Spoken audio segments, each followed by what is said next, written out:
Si Adam ay isang binatang lumaki sa isang mayamang pamilya. Hindi kailanman naging bahagi ng buhay niya ang pag-iisa.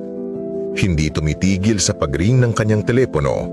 Puno ito ng mga contact, kaibigan, kakilala at walang katapusang imbitasyon para mag-party, mag-travel at maglibang.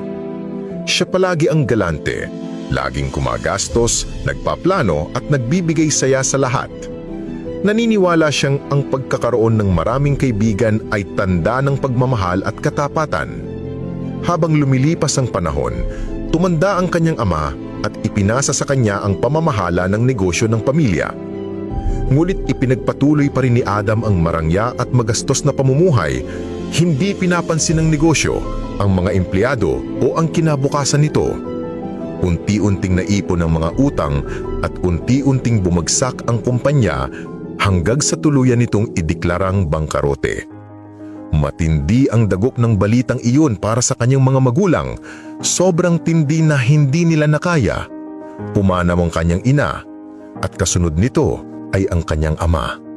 Bigla na lang, mag-isa na si Adam, mahirap at ulila.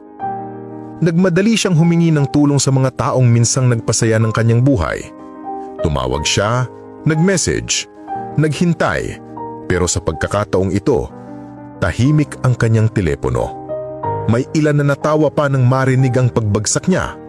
May gumawa ng mga palusot, may nagbaliwala lang, may nag-block pa ng numero niya para hindi na siya makatawag, at may iba naman na binabaan siya ng telepono. Marami pa nga ang hindi man lang nagpadala ng pakikiramdam sa pagkamatay ng kanyang mga magulang dahil sa totoo lang, wala na silang pakinabang sa kanya. Nagtapos ang interes nila sa kanya nang maging hikahos siya.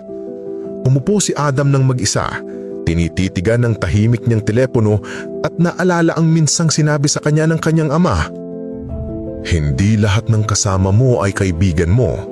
Kahit tumatawa sila at laging nasa paligid mo, hindi ibig sabihin nun na kaibigan sila. Magaling magpanggapang tao.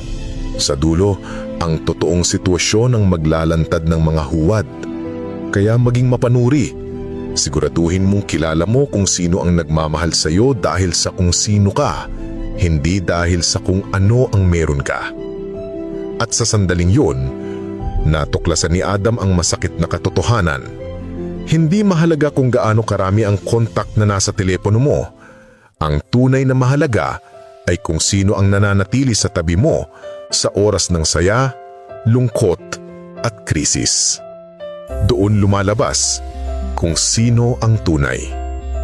Isang pagsubok iyon para sa kanila at para sa kanya rin.